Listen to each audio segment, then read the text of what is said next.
Well, it's been a while, but we're finally back with the adventures, or should I say misadventures, of the enigmatic doctor and his traveling companion, Leela. So, without further ado, first, the doctor and Leela end up back on Earth in, I guess, Victorian times, I think, at an old lighthouse where strange things are occurring. There's supposedly a beast running around, and the newfangled electrics of the lighthouse are on the fritz for no good reason. And people start disappearing, and one turns up acting strange. In comes the doctor and Leela, now dressed in Victorian garb, or possibly Edwardian garb, ultimately changing into something more suitable for a cold, dank lighthouse in the old days. Eventually, the doctor finds out that there is a Rutan skulking about, looking to establish a spearhead on Earth. His ship already crashed, and his main ship is somewhere out in space. Yep, we finally meet the electric jellyfish that the Sontarans have been waging war with for countless generations. Counting and not counting clones. Into the mix comes a crashed ocean ship filled with some serious characters. A Weasley guy who's trying to cheat the stock market, the older guy who's trying to get out of his debt to the guy, and the Weasley guy's load of a secretary. Seriously, all she does is scream, faint, and die. Spoiler alert, everybody on the boat dies. And sadly, so does the lighthouse crew. Mainly because of their own hubris in places. With the lighthouse crew, it was just bad luck. Ultimately, the doctor figures out how to use bits of the TARDIS, combined with the focusing lens of the lighthouse, to destroy the Rutan ship when it starts to land. And he and Leela whip up improvised cannons in order to take out the one that's skulking around in the lighthouse trying to zap the doctor and Leela. Meanwhile, the laser, which is what the doctor whipped up for the main ship, worked. But this one doesn't really count as a win, for while the Rutans were destroyed, the one Rutan managed to kill all the humans, except for Leela, of course, because she's with the doctor. But as depressing as this episode was, or serial was, it had some really good atmosphere. When it says horror of Fang Rock, it doesn't disappoint. Because this story felt like something out of Stephen King, but better. Next, the doctor ends up out in space, and ultimately in an asteroid that's been turned into a hospital. Yeah. He and Leela end up flying through a nebula which zaps the TARDIS good and infects the doctor with some sort of entity, a microscopic organism that lives out in space and is trying to populate the universe.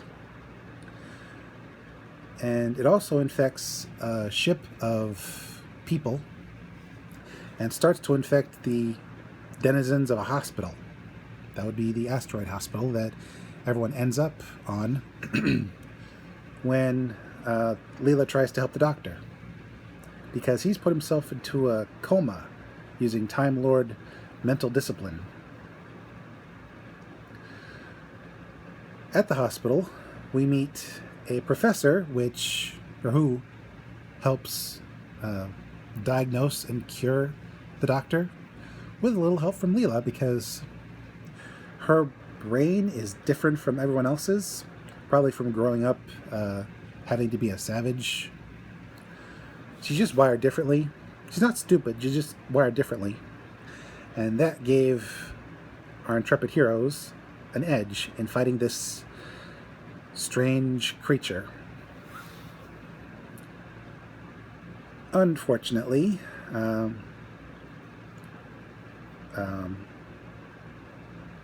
entities take over the station, the hospital, and nearly take over the doctor in order to use one of the moons in the solar system as a breeding ground for more entities. That was their plan. Find a ship, get to a planet, breed, dominate. And when you get a look at one up close, they're horrible 5 foot, well, originally microscopic, but eventually growing to 5 foot tall crustaceans that are just nasty to look at. Anyway, part of the cure involves the Doctor and Leela flash cloning themselves and then shrinking their clones, which only last 11 minutes, down to microscopic size and going inside the Doctor's brain. With a lack of surface tension being the reason they don't get wet. It's a little silly in places, but we do get a fantastic voyage out of it. Also, we meet the Professor's creation, a dog bot by the name of K9. Eventually, the Doctor will give K9 to Sarah Jane Smith in the aborted pilot, K9 and Company, A Girl's Best Friend, which I'll get into later. But for now, the Doctor and Leela successfully managed to infiltrate the Doctor's brain, find the source of the contamination, remove it, and ultimately destroy the evil crustacean entities.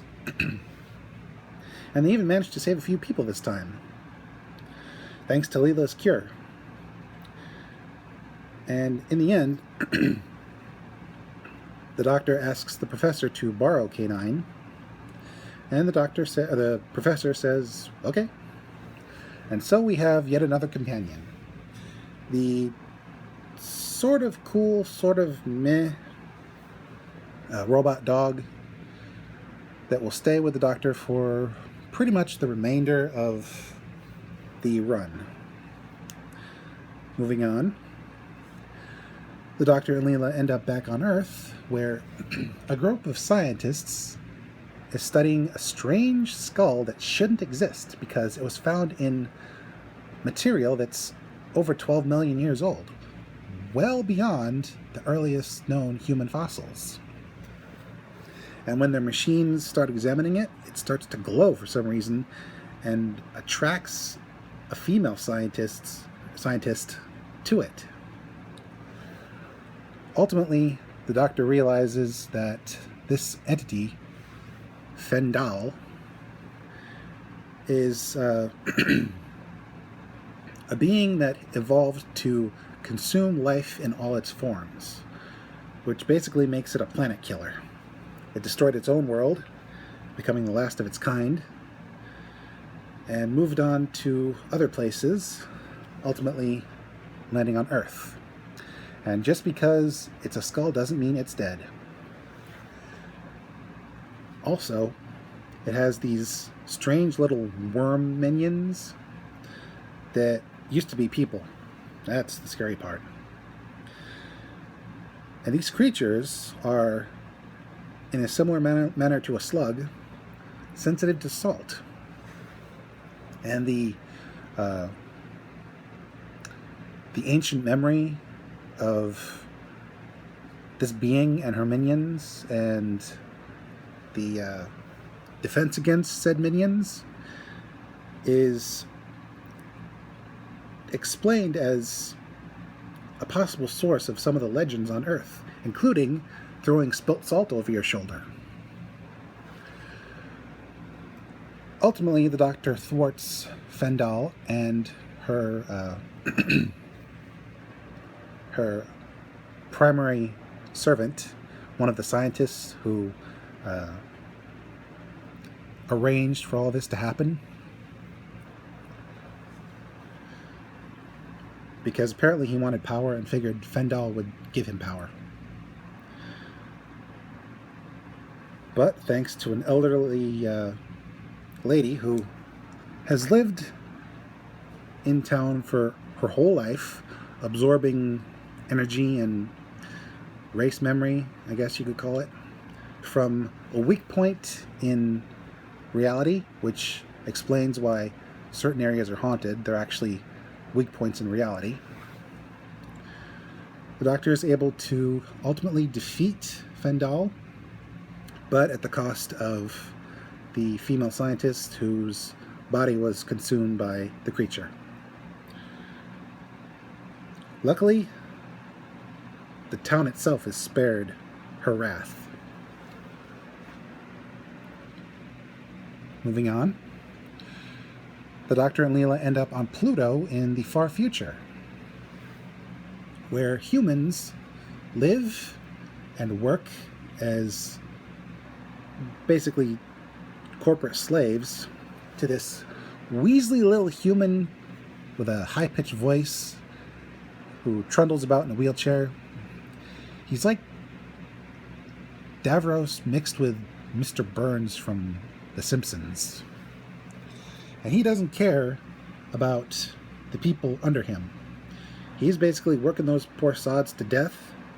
And when the father of one of the workers dies, the tax is placed on the worker to deal with final dispensation of the body. It's just too much for him. You see, he saved up 80 units of currency, but the second in command, who was a tax gatherer, just heaps on more and more taxes until the guy is basically destitute before he has a chance to be destitute. So for the first time ever, well, maybe not the first time, but for the first time in a while, we see someone try to attempt suicide, which is kind of heavy. The poor guy's been driven to suicide by this jerk. Thankfully, the Doctor and Leela are there to help. Turns out the sun hasn't gone nova, which would explain why there's life on Pluto now. Instead, there are artificial suns being generated to keep Pluto warm and habitable. And I guess enough gravity is there to keep people from floating away, not to mention the air and the water. But very few people get to enjoy this artificial sunlight, being forced to work down in industrial areas. And the worst part is, there's a chemical in the air conditioning system which induces fear, which basically keeps the people from rebelling, like they did in the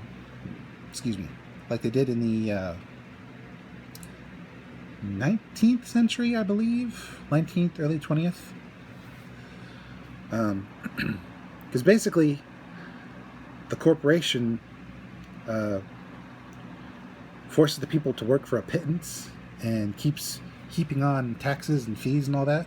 So they're never able to settle up their debt or work up the corporate ladder. Even the second in command is powerless to stop his wallet from being tapped to put a bounty on the Doctor's head when he incites worker rebellion. He also hooks up with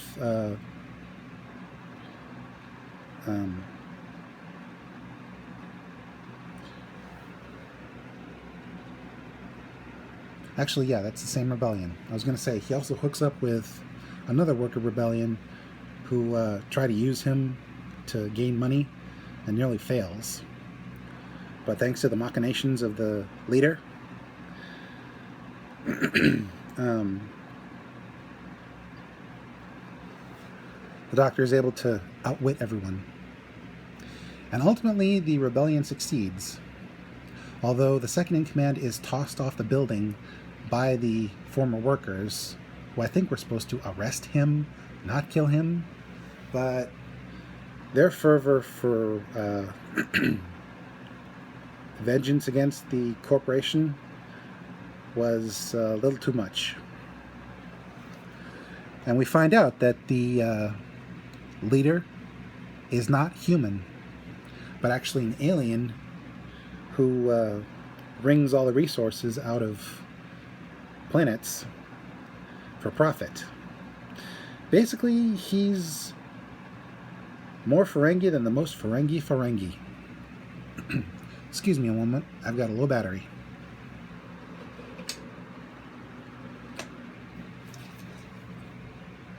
So yeah, the leader isn't human, but rather than look like a Ferengi, he's apparently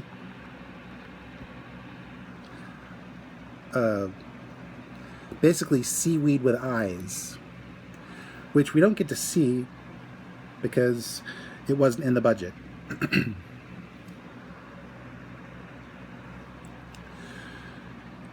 We basically hear about it. I guess maybe we'll see it later, but who knows. Anyway, after making sure all the humans are safe and sending them back to Earth to recolonize with work that will actually pay them off rather than keep them in debt, the Doctor and Leela end up materializing excuse me. All this talking. My throat's not conditioned for it. Anyway, the Doctor and Leela end up on a 100,000-year-old spaceship that's looking for a colony ship that vanished after their homeworld was basically destroyed by themselves. See, these people, they met the Time Lords back when the Time Lords were new to this whole traveling through space-time. And much like with the Doctor trying to help the survey team in his early regeneration fourth form, the Time Lords made the situation worse. Yeah, they gave the people resources, and more importantly, they gave them weapons, and then those idiots said, "Thanks for the weapons, now get out or we'll shoot you."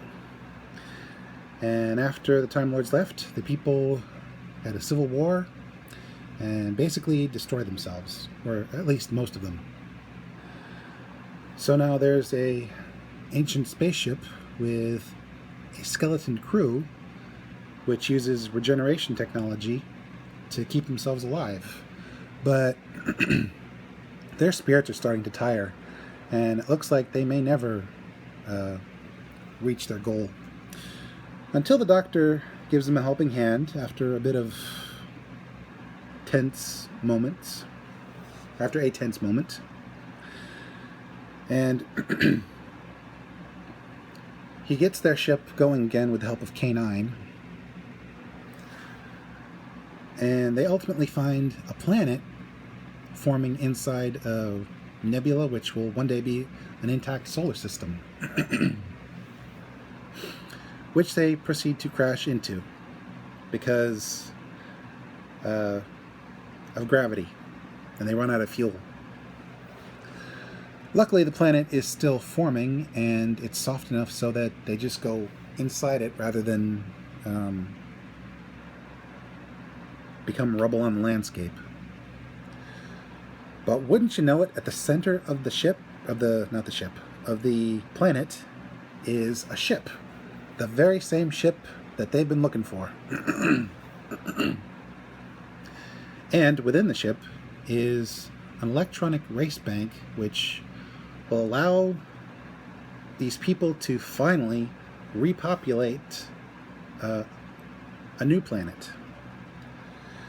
Unfortunately, the ship isn't as lifeless as they expected.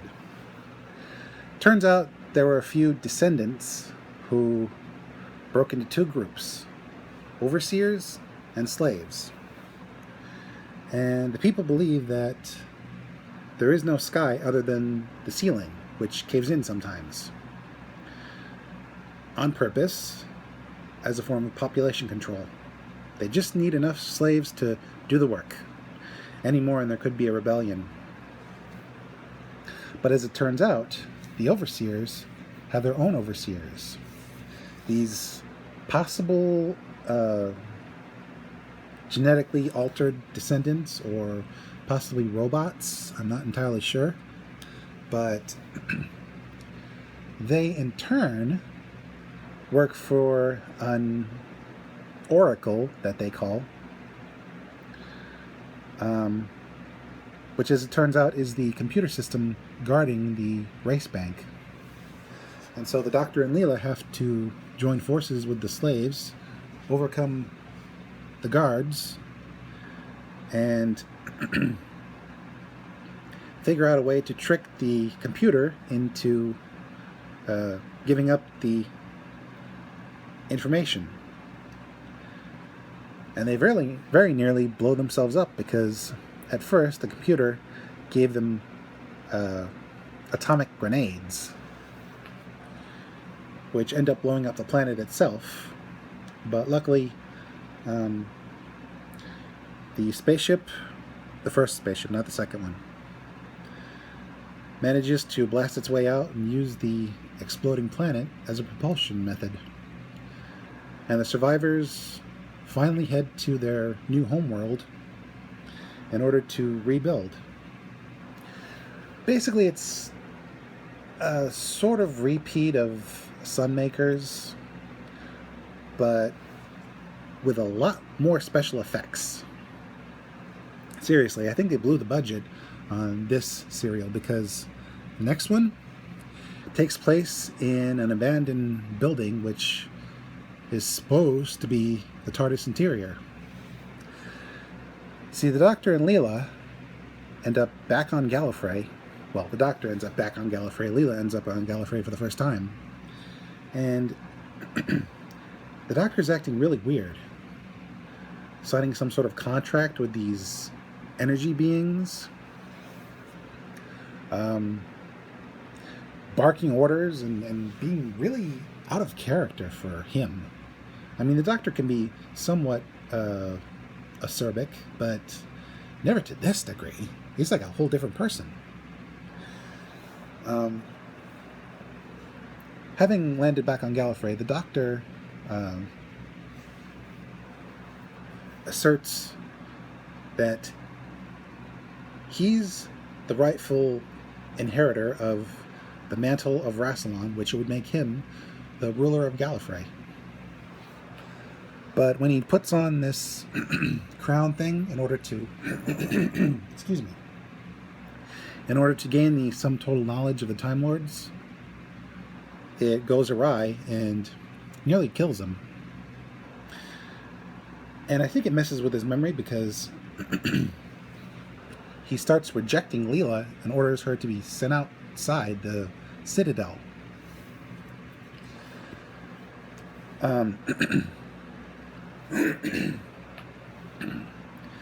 He then starts mistreating his old mentor,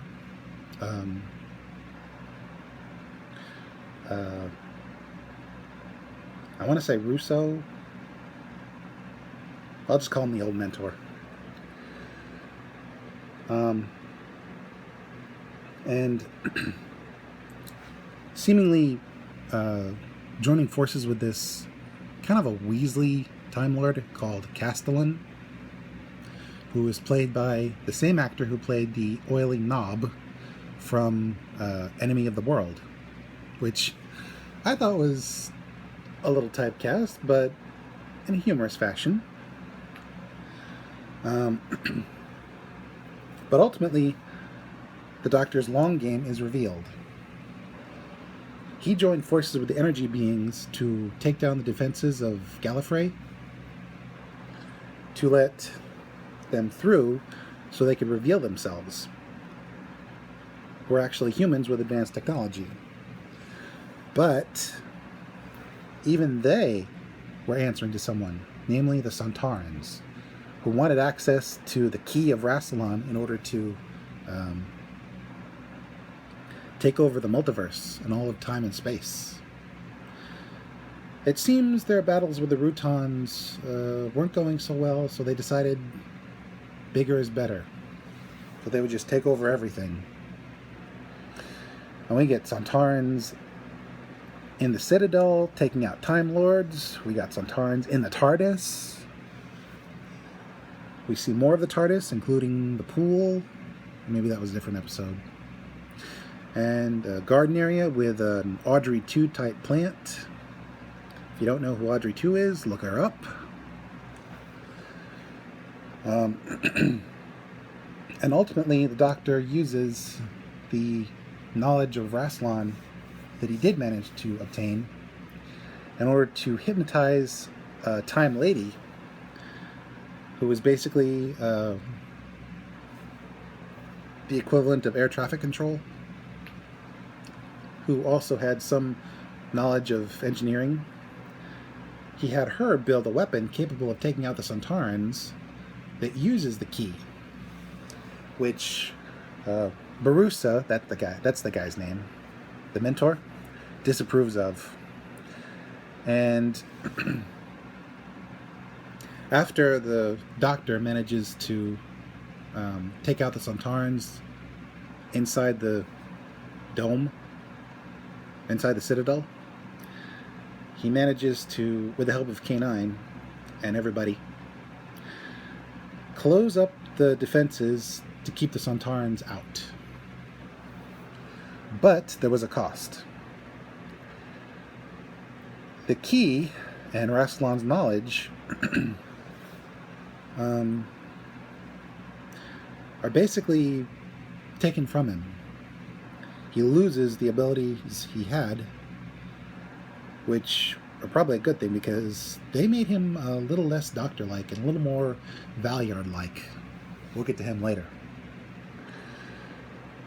Meanwhile, Leela, after having hooked up with a tribe of regressives outside of Gallifrey's Citadel, and sort of making friends / falling for a guard who helped the group, she decides to stay, along with K9. And the moment is bittersweet. The Doctor has a memory gap from losing all that knowledge, and now he's lost his companions. But he sees something inside the extremely jury-rigged TARDIS control console, or next to the extremely jury-rigged TARDIS control console, that puts a big old goofy grin on his face. A box marked K9 Mark II. And that's it for this season of Doctor Who. When next we see him, he goes through a series of serials which has an overarching theme. The key to time. Until then, this is Mr. J signing off and reminding you, dog robots are far better than dogs, and ridiculously long scarves are way better than, well, pretty much anything clothes related. Will we see Leela again? Who knows? But I don't think we've seen the last of any of the Doctor's past companions. Until next time.